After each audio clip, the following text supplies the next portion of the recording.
At long last, the battle has ended. And thus, Ghana, your beloved country, is free forever. From now on, there is a new African in the world. That new African is ready to fight his own battle and show that, after all, the black man is capable of managing his own affairs. We are going to demonstrate to the world, to the other nations, young as we are, that we are prepared to lay our own foundation. We are going to see that we create our own African personality and identity. And we again rededicate ourselves not only in the struggle to emancipate other territories in Africa. Our independence is meaningless unless it is linked up with the total liberation of the African continent.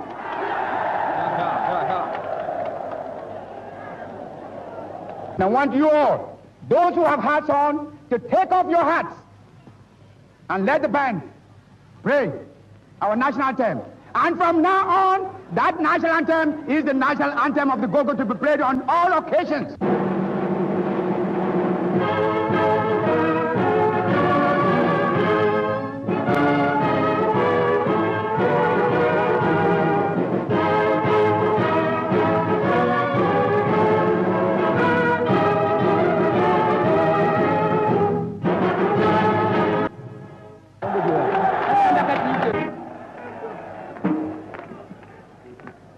Freedom! Freedom! Freedom! May God bless you.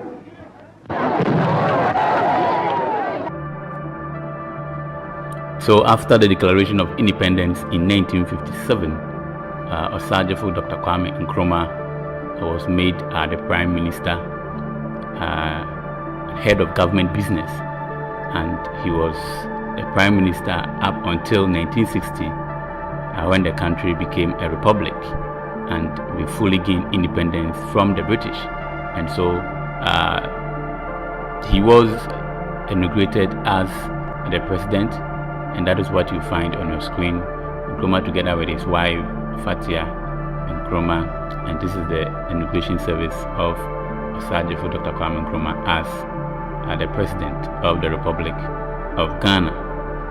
And he's heading towards the National Assembly for the ceremony to take place. And don't also forget about the disagreement between the educated elite as well as the chiefs. And by this time, Nkrumah had promulgated the 1954 Constitution, and it had taken off all the seats that belonged to the chiefs in the National Assembly. So that is the state sword you find Nkrumah holding, and that is the same seat today we use in our inauguration service, our ceremony. And he, Nkrumah, is taking the oath of office, and that is what you find in your screen. Very, very beautiful pictures up there. So one of the biggest achievements of the CPP government under Osagyefo Dr. Kwame Nkrumah was the construction of the Akosombo Dam, and it was completed in 1966, the same year that Nkrumah was overthrown. And Nkrumah established this dam, or constructed this dam, to power the industries that he had planned to establish in the country, because he believed that for the country, or for Ghana to be truly independent, there was the need for the country to achieve economic independence. And so he built these factories in order to power the country, to make the economy of the country strong. And so that was the reason behind the establishment or the construction of the Akosombo Dam, basically to power the industries. In the subsequent videos, we shall take and listen to his speech on that day, and it is well to note that he was overthrown just the following month after opening the dam. And so last Saturday all was judged ready for a formal inauguration, with young pioneers, acolytes of the new Ghana, and chiefs, cheerfully meaningless relics of the old Ghana, but adding solemnity to the moment of national self-congratulation. And finally, Dr. Nkrumah himself, Osajifo the President, in vice-regal motorcar and sunny mood. This was his dam. He'd borrowed the money, approved the plans, all but built it. Problems were for another day. Budget day, in point of fact, in a fortnight's time, when Ghanaians will learn that they're drastically overspent. But not on the dam, on other, less easily justifiable projects. The dam will pay for itself by the sale of power. Ladies and gentlemen, we live in a world of contradictions. These contradictions, however, keep the world going. Let me explain what I mean. Ghana is a small but very dynamic, independent African state. We are trying to reconstruct our economy and to build a new, free and equal society. To do this, we must attain control of our own economic and political destinies. Only thus can we create higher living standards for our people and free them from the legacies and hazards of a colonial past and from the encroachments of neo-colonialism. Neo-colonialism, meaning American investment in Africa. His audience knew it was a bad thing. Osajifo had just published a book attacking it. Odd, though, there was American investment in this dam. A further irony, it was that book which made it necessary for Mrs. Nkrumah to open the dam instead of Mrs. Kennedy, as Dr. Nkrumah had hoped. The American government were annoyed by the book and advised Mrs. Kennedy not to go. The fiction that she'd be there was maintained till the last moment, but in the end it was Mrs. Nkrumah who unveiled a plaque marked, "Unveiled by Mrs. Jacqueline Kennedy."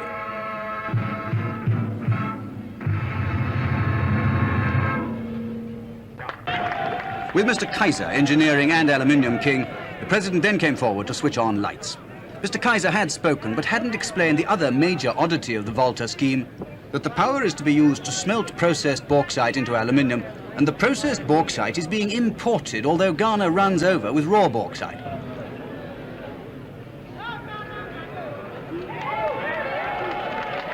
But when the lights came on, and the fireworks, these oddities were forgotten in the glow.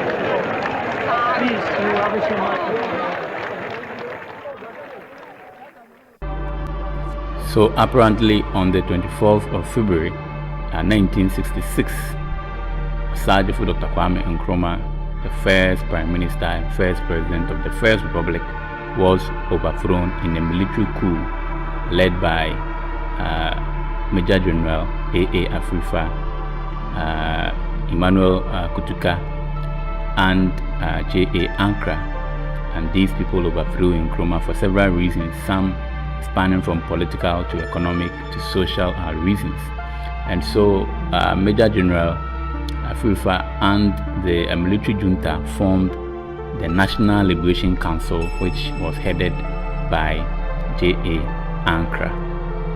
In our subsequent videos, we shall take a look at why the military decided to overthrow Osajifo Dr. Kwame Nkrumah from a press conference organized by the National Liberation Council led by J.A. Ankara. Now, it is important to note that after the overthrow of Nkrumah, everything about him was destroyed, even including cars that bear his name were all cancelled. Statues of Nkrumah were all pulled down, as you can see in the video. I believe that it was the plan of the military junta to actually erase Nkrumah from the history books of Ghana. And so even his ideological center at Winneba, all the books there were burnt down. Nkrumah's properties were all destroyed, as you can find in your screen. This huge giant statue of Nkrumah was also pulled down. Let's take a look at the reaction of Ghanaians after Nkrumah was overthrown.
During Nkrumah's overthrow, there were some political prisoners who were detained under the Preventive Detention Act, PDA.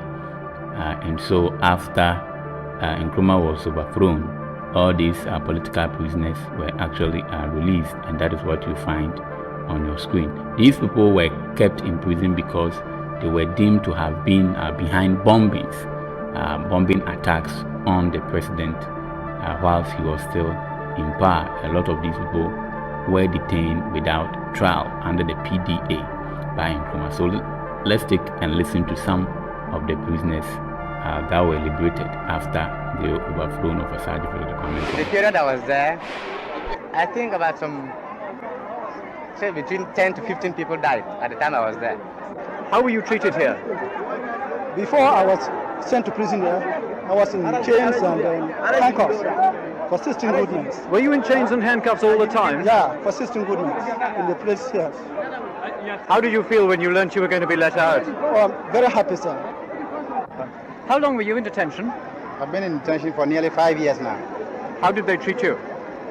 Well, I was not so badly treated, but the lockups were too much for us. We were kept in custody for about 3 months without giving any air. What about the food and general treatment? The food is generally poor, very, very poor, and had caused a lot of illness to many of us. What did you feel when you heard you were being allowed out? I felt that probably the army might have taken power. Otherwise, the wicked government would not permit anybody to be released, because we were told that we would remain in detention for the rest of our lives.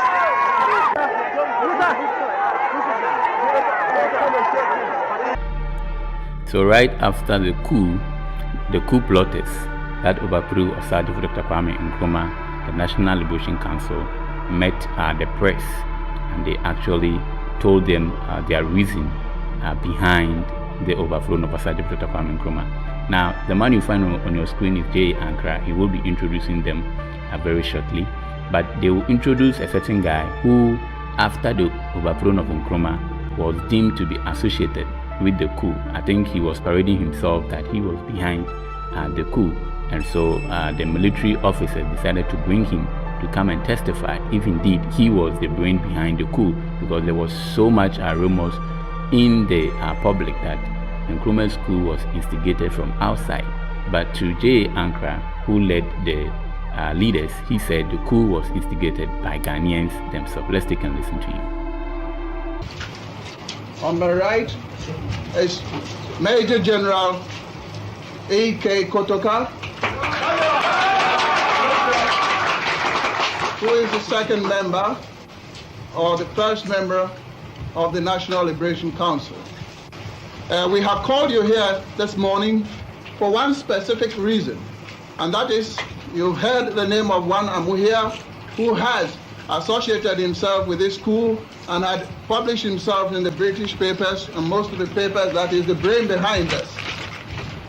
And we want to prove that we were not instigated by anybody, neither we want to refute any allegation that ACA or God knows what instigated us to carry out this coup. This coup was carried out completely because of the things that had happened in Ghana and because of the tyranny and the despotism of Kwame Nkrumah, the deposed president. Everybody in Ghana was fed up with it. And therefore you could see the spontaneous result which followed the coup. You would have seen when you were coming probably thinking that Ghana would have been put under curfew or all other things, but nothing was done. There was no brain behind it. It was work from us and from within, without the aid of anybody, any foreign country or any country.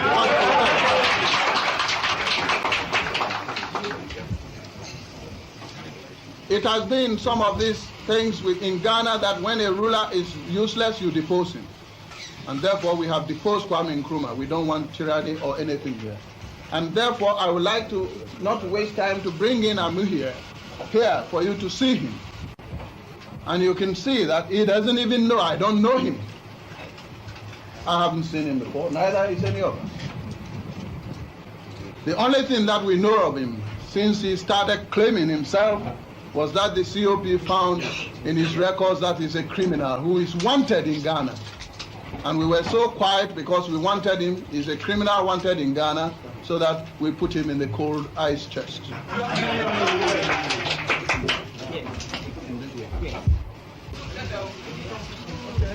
Well, this is Mr. Amuhia. He calls himself Amuhia or Amushia or ever. His name is never spelled correct either. And we would like him to tell you how he organized this coup and how he was the brain behind it. And who he knew on this. First and foremost, on the 24th morning, 8 o'clock news announced in London that Ghana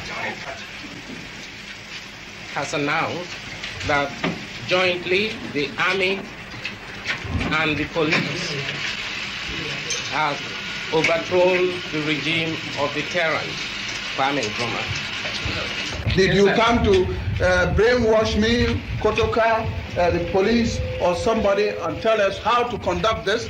Or did you try to tell us where we should, how we should organize our army or the operations to be carried out? No, sir. This is exactly what I am coming to, sir. If I should be given the opportunity, I shall explain thoroughly as I am before you and before the world press. So after the coup, Emmanuel Kutuka, who was a brain behind the overthrow of Dr. Kwame Nkrumah, and Dr. K. Ebuja were interviewed overseas and about the way forward for the country and how things were progressing after the overthrow of Dr. Kwame Nkrumah in 1966. And so let's take a look at the interview granted by these two people. And bear in mind, Dr. K. Ebuja will later become the Prime Minister of Ghana with Edward Akosombo as the President in the Second Republic of Ghana. How is the reconstruction of the country going since the overthrow of the Nkrumah regime? Going very well indeed. It's going very well. Everybody is working hard, and we hope it won't be long when things will be on good footing. Returning to ex-President Nkrumah, do you think he'll ever try to return to Ghana? We'll be very pleased indeed to have him back in Ghana. we'll give him the red carpet. Thank you, sir.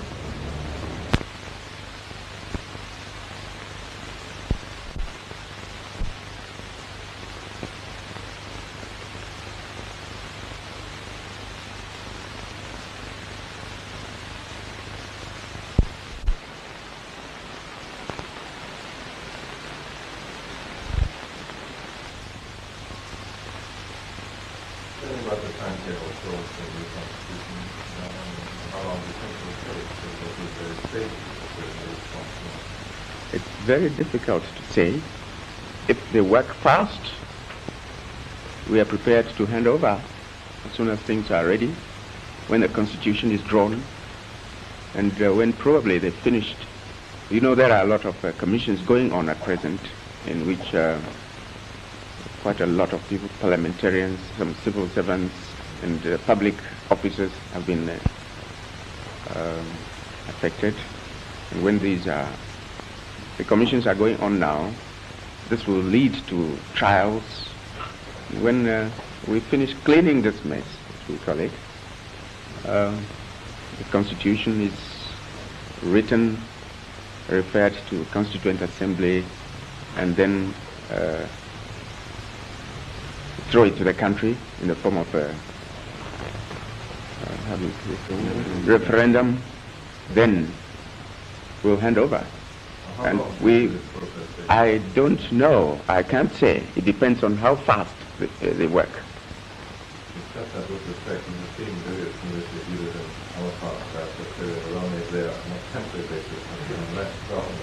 No, we are sincere, we are serious.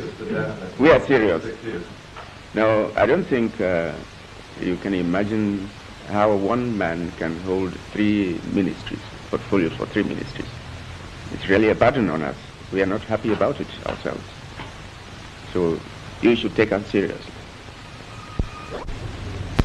General Cotter, are you, as a member of the National Liberation Council of Ghana, concerning yourself at all with the problem of the Ghanaian students in London and other countries who've had their bursaries and scholarships withdrawn?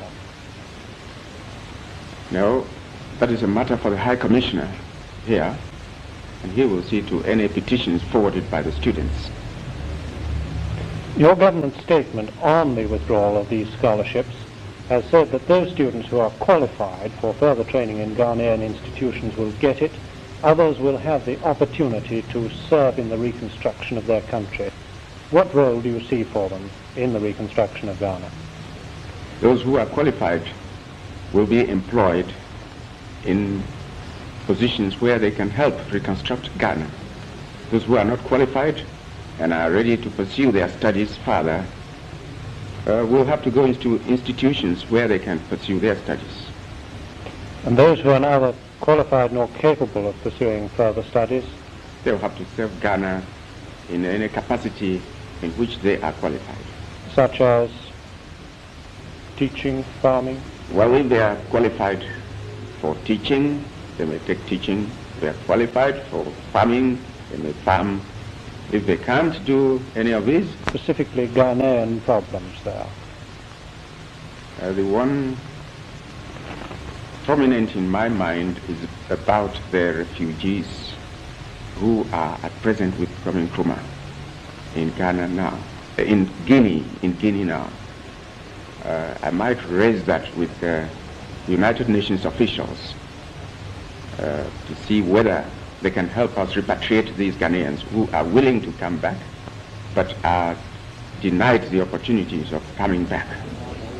And those who are not willing to come back, who are in fact working with Nkrumah in Guinea, would you raise the subject of them too? There might be just a very few indeed, very, very few, like Bruce Yankee and some few diehards. But the greater majority, I'm sure, would like to come back to Ghana. Turning to relations with Britain, finally, sir, General Cotter, as a member of the National Liberation Council of Ghana, are you concerned with the problem of the students who've recently had their bursaries and scholarships withdrawn? The government statement on these students said that those who were qualified would be invited to return to Ghana and help in the reconstruction of their... I am the elected head of the government of Ghana. There has not been an election. There has only been an adventure by a small band of the military people stationed in Accra. Your information at the moment then is that this coup has not been successful? My information is that the coup hasn't got nationwide support. Do you know the Lieutenant Colonel who has led this coup? Only by name. The coup leaders have accused you of malpractices and arbitrary arrests. What do you say to that? There has not been a single person detained in the 2 years that I have been in office. And these preposterous charges, I think anybody in Ghana who knows me knows the truth and knows this is senseless nonsense. What are you going to do now? Are you going to fly back to Accra? I am not saying what I'm going to do, except that I will not let my people down, and they will soon know my next move. Do you feel there's any chance at all that this military coup will in the end be successful or not? I have no doubt that it will fail. Do you feel very depressed tonight? I'm sad. I'm sad because I can think of the tragedy this would be for Africa, and particularly for Ghana. And that, of course, makes me sad. But I'm not depressed in the sense that I have no faith or confidence in eventual victory. We shall win through. Fellow countrymen, my heart is heavy as I witness the damage which this clique of neo-colonialist conspirators are doing to our country. At the bidding of their overseas neo-colonialist masters, they are dismantling the work of 15 years. They are telling you that Ghana is bankrupt. They are telling you that our country is in debt to the extent of some 240 million pounds. What fools they are. How ignorant for them to think that you believe these stupid lies. Open your eyes and look around you. See for yourself. See the splendid new Tama Harbor. See the mighty water dam. See the fine roads which we have built under the leadership of the Convention People's Party and its government. See the schools, the colleges, and the universities. See the clinics, hospitals, health centers, and the facilities which we have created. See the factories which are already springing up. These are no debts. These are not debts. They are investments in our future as an independent nation. These are the physical guarantees of the bright new future which I have promised you and I have been working for.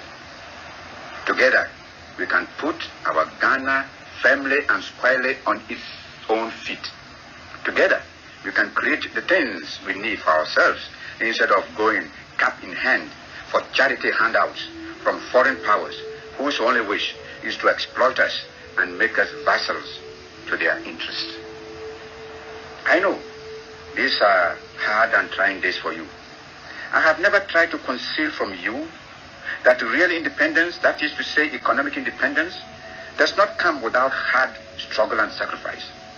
Unlike the cheats and deceivers, the liars and traitors who are now trying to lord it over you, I have never promised you any easy road. I have respected your good sense, your capacity for work, your pride in yourselves, and your sense of national dignity. Why do you think these traitors, these agents and lackeys of colonialism and of international intrigue to destroy the independence of Ghana, chose this moment to perform their dastardly act? I will tell you. Less than 1 month before they struck to destroy all our hard work, we had inaugurated the first electricity from the water dam. Only 3 days before this treachery, we had signed a new agreement to irrigate the mighty Accra Plains. At last, we were on the threshold of a great new victory. We had in 1957 won our political independence after years of struggle. Now in 1966, we were at the threshold of winning our economic independence. The same people who tried to sabotage our winning of political independence 9 years ago have now stopped to sabotage our economic independence and are systematically dismantling our socialist gains and achievements. Before the traitors and the rebellious National Liberation Council tried to usurp power during my absence from Ghana, Ghana was a haven to which the oppressed from all parts of Africa could come to carry on their struggle. It was a haven for freedom fighters, for independence and against colonialism. The name of Ghana was revered all over the African continent as a staunch friend of the oppressed. African brothers from South Africa, from Rhodesia, from Mozambique and Angola, from the so-called Portuguese Guinea and the Cape Verde Islands and other oppressed colonial areas were given hospitality amongst us. Do you think that this is something of which we needed to be ashamed? Not at all. On the contrary, it was something of which we should be justly proud. Haven't we proclaimed that the independence of Ghana is meaningless until it is linked up with the total liberation of Africa? Now, hundreds of these brave freedom fighters who came to our country trusting us to look after them and help them in their struggle against colonial oppression, and believing as we do that Africa and the struggle for freedom is indivisible.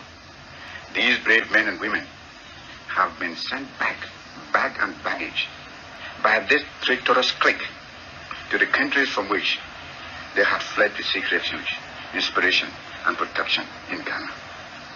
Countrymen, a new phase of the African Revolution has been reached. This revolution must overcome and triumph over imperialism, racialism, and neocolonialism. It must finally usher in the total emancipation and the political unification of our continent. Africa must be free. Africa must be united. In April 1967, a year into Nkrumah's overthrow, there were counter-coups against the National Liberation Council led by J.A. Nkrumah. There were some group of soldiers who also decided to overthrow the National Liberation Council, and in their operation it was called the Operation Jetai Boys. However, their coup was not successful because the NLC, the National Liberation Council, was successful in dealing with the coup. However, at the end of the coup, Emmanuel Kutuka, who was instrumental during the coup against Nkrumah, was killed in that coup. And so the coup plotters were lined up and they were given a tribunal trial, as you have seen on your screen. And so J.A. Nkrumah, the leader of the National Liberation Council, will brief the press about the developments that has taken place and the measures taken by the National Liberation Council in ensuring that the country was safe and that the government was also safe. Let's take and listen to J.A. Nkrumah's press conference concerning the issue. Let's also take a key note as to what will happen to these coup plotters who are also plotted same to overthrow the National Liberation Council. Their fate as it stands. We would like this morning to tell you the steps we have taken since last Monday.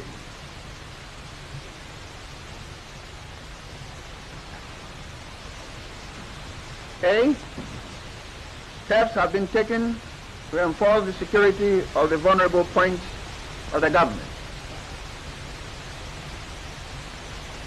Service inquiry have begun to investigate the circumstances leading to the murder of Lieutenant General Kotoka, Captain Aveva, Captain Buckle, and Sergeant Usai Grunchi.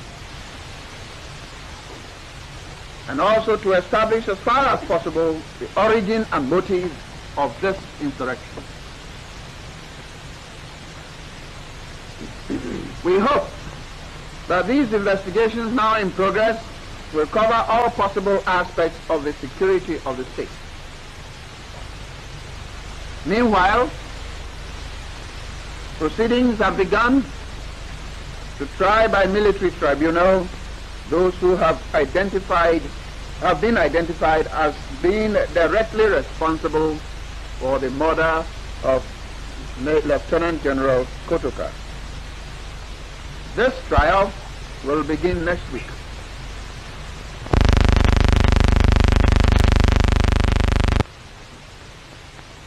I'd like to here now mention that as far as we've got, the master plan which we have discovered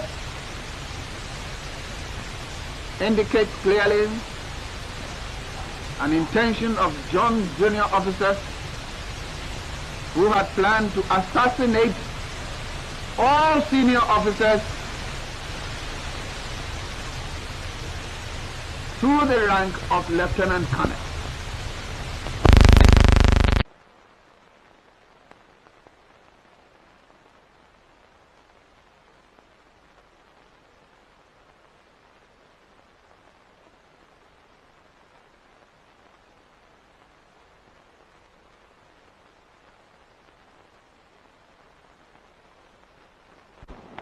Samson Sasu Bafowa,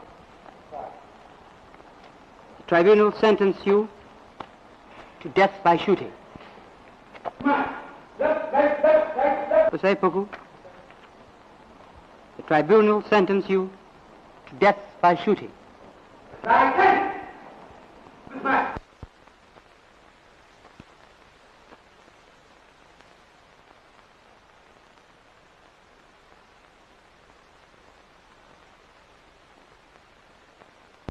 Lieutenant Augustus Owusujima, the tribunal sentenced you to death by shooting. Lieutenant! Quick march!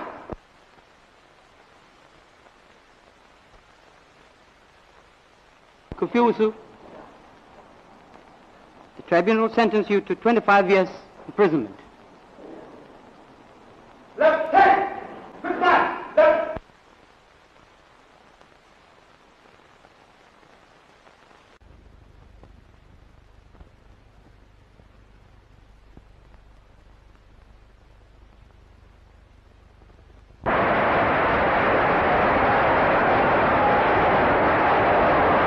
GH551, Lieutenant Samuel Benjamin Arthur. Stop. The tribunal sentenced you to death by firing squad. March him out.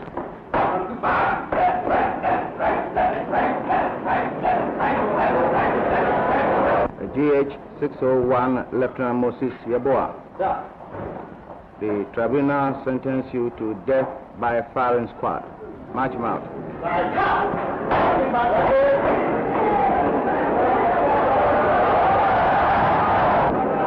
GH976, Second Lieutenant Osei Poku.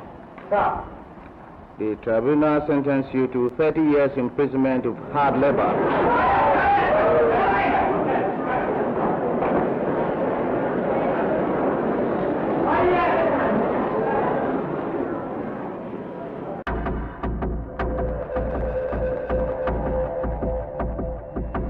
As indicated earlier, the NLC were caretakers, and therefore they put in place measures to return the country into civilian rule within the shortest possible time. And so to this end, on November 15, 1966, the NLC appointed a 16-member constitutional commission under the chairmanship of Chief Justice Akufo-Addo, the then Chief Justice, to draft a constitution for the country. The political party's decree of April 1969 announced the lifting of the ban on the formation of political parties from May 1st, 1969. August 29th, 1969 was fixed as the date for the general election and September 30th, 1969 as the date by which powers would be handed to an elected government. With the lifting of the ban on the formation of political parties, many political parties were formed in the country. In the end, 5 political parties survived the campaign and contested the election. These were the Progress Party, PP, led by K.A. Buzia, the National Alliance of Liberals, NAL, also led by K.A. Gbedema, the All People's Republican Party, APRP, led by PKK Kwedu, the People's Action Party, PAP, led by Imoru Ayana, and finally the United Nationalist Party, UNP, led by Dr. H.S. Banama. There were 140 seats to be contested. The election took place as scheduled on 29th August 1969, and the results came as a surprise to everybody. The Progress Party of Dr. K.A. Buzia gained a landslide victory by winning 105 of the seats. The National Alliance of Liberals, led by Gbedema, also won 29 of the seats.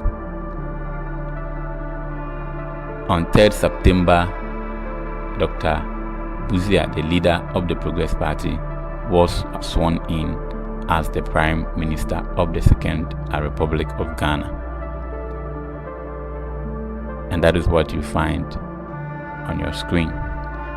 It is important to note that in the 1969 election, the National Liberation Council banned the CPP from contesting in the election, and so the CPP was not represented in the 1969 election, and so members of the CPP broke away from the CPP and formed their own government, especially K.A. Gbedema, who formed the National Alliance of Liberals.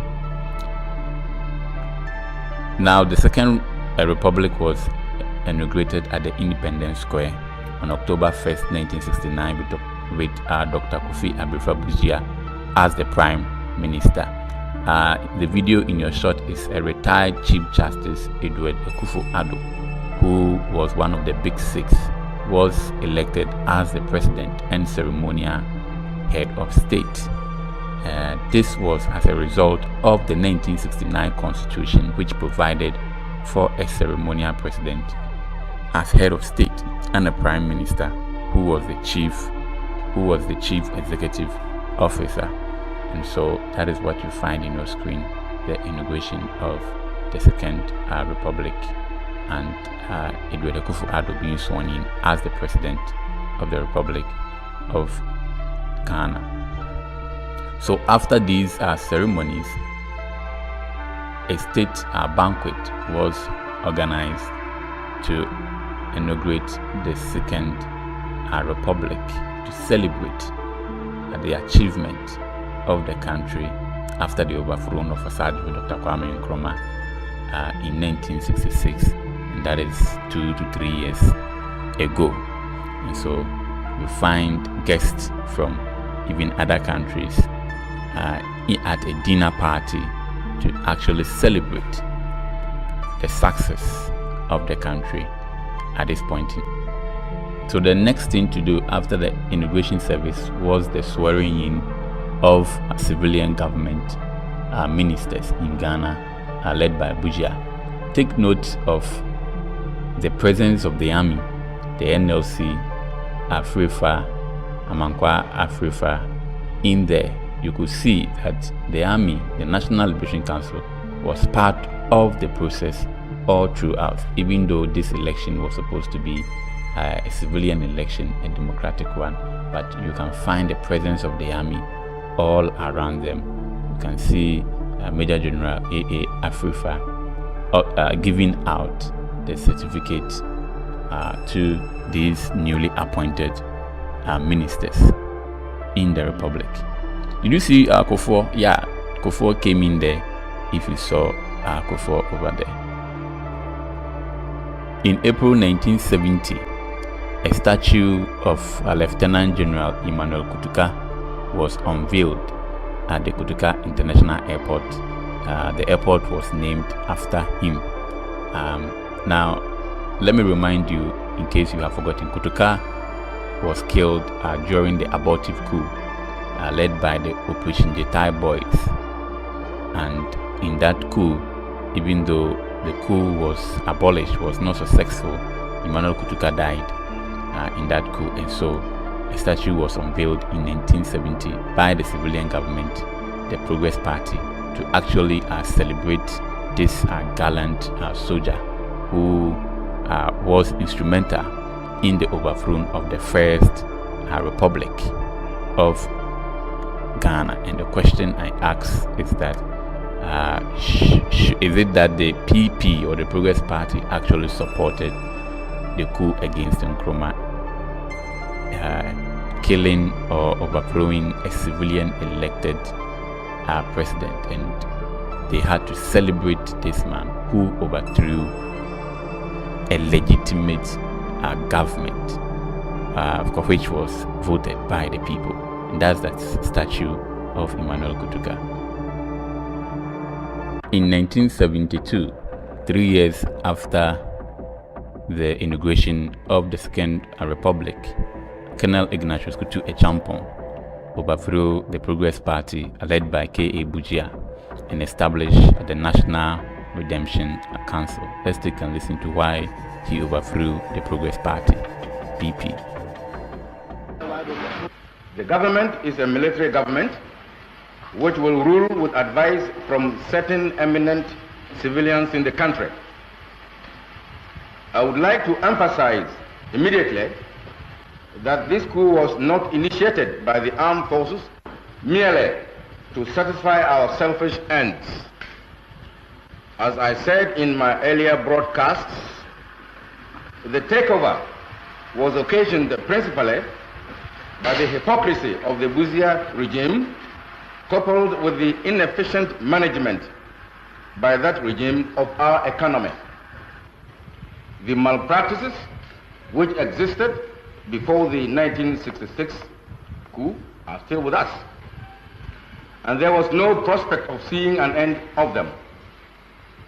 Matters got steadily worse, especially in the economic field, and it became obvious that the Buzia government had no clue as to how to arrest the position. Yes.